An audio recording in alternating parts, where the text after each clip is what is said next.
X is creating so much drama in my life that I am having trouble coping. Considering giving up my kids just to get it all to stop. I 37M don't know where to begin.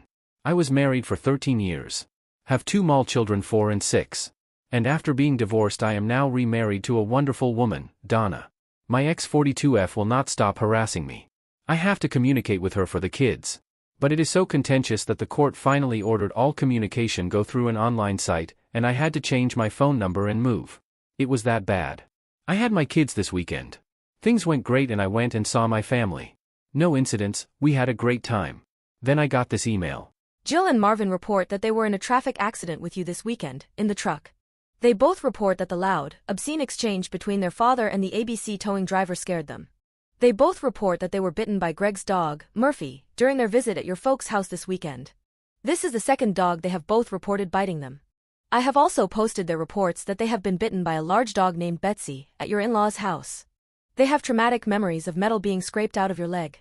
I hope that you recover and get back to your job quickly. I hope that Donna is okay. They report that you have trouble walking. This is consistent with behavior I observed at drop-off on Sunday night. You didn't get out of your new car, and it appeared very awkward for you to unbuckle their booster seatbelts from the driver's seat. I need to know about these things, please. Dog bites are notoriously dirty and prone to infections. Just because our children didn't appear to be as seriously injured as you were in the truck accident, doesn't mean that they couldn't be stiff and sore and possibly have internal injuries for which I need to be observing. At least I need to understand why they were stiff and sore and acting more fearful than usual when they came home. Their mild to moderate bruising and scrapes, and the chunks of skin missing from their hands and fingers, are consistent with their reports of the accident and the dog bites. I will take Jill and Marvin to the pediatrician walk-in clinic to rule out any unseen injuries and infections. It would be nice if you would call or email the doctor's office and tell them what you can about the accident and the dog bites. It could help rule out tests and treatments that might not be necessary. It would also be nice if you would pay your half of their medical expenses, especially because the accident and the dog bites happened when they were with you. Today is Jill's first day of school. I could have taken them to the doctor 2 days ago if you had shared that they were bitten and in a traffic accident that was bad enough required a tow truck for the truck and medical care for you. If you want to drive the kids to Santa Barbara and back in a weekend, expose them to animals that aren't safe for children, and fight with tow truck drivers in front of them, I cannot prevent that. But what happens to their little, growing bodies, and the events that are being imprinted on their sweet, innocent minds, is very much my business. Please share all of the information regarding what happened to our children in the truck accident. Please share all of the information regarding the bites from the dogs. As a mother, it is very worrisome to hear my preschooler and my first grader recount the dangerous things that are happening to them, but it is even more worrisome that my co-parent withholds vital information about their health.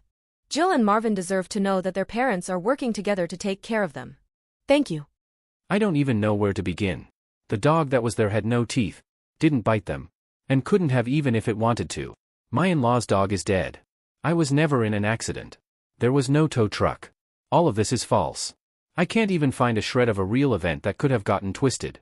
This comes on the heels of 4 days ago, her trying to corner me into signing away 30% of my custody agreement, and refusing to let me even look at the details of the paperwork. I am so frazzled by all of this that, at times, I think about signing away my parental rights just to not have the stress. But I don't want my children thinking I don't care for them and abandon them. How do you reason with this level of crazy? Any advice is welcome. I need help managing this. Relevant comments.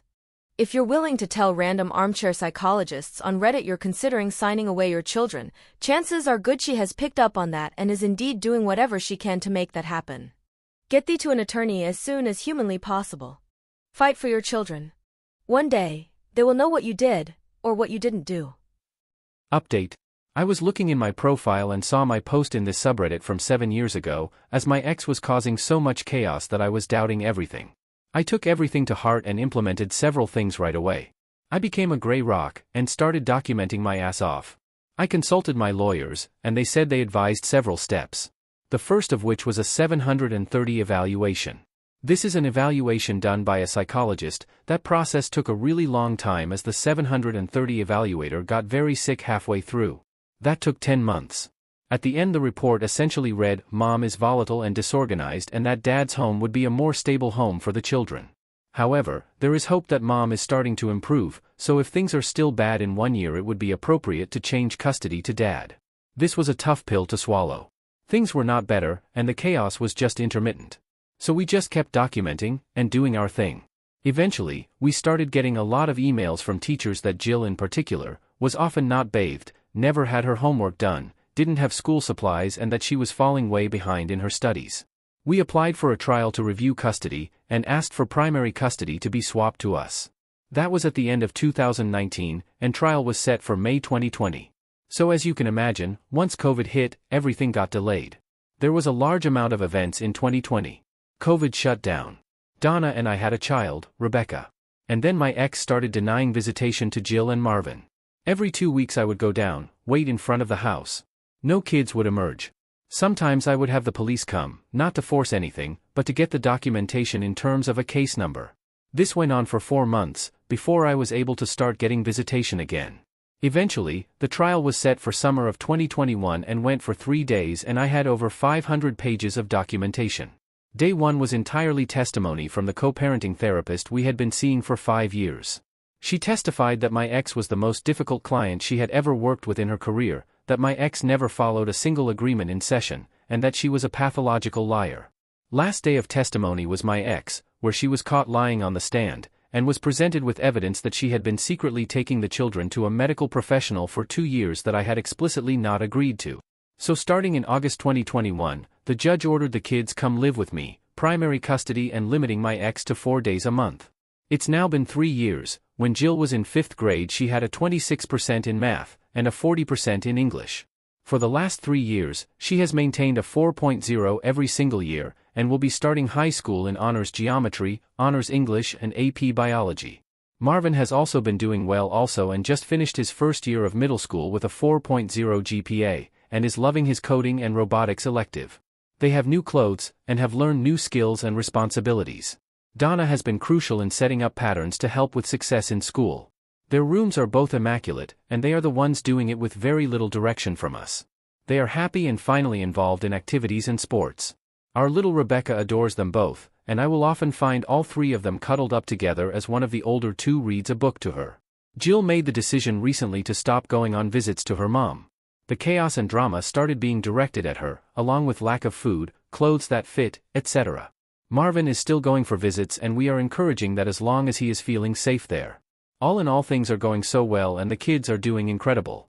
There are hard moments still, but it has all been worth it, and we are able to shield them for the most part from any chaos their mom may want to start. If anyone is reading this that initially sent advice, thank you. When you are in the thick of it, it is tough to not feel like it is impossible and you will never be able to overcome it. I needed the outside perspective.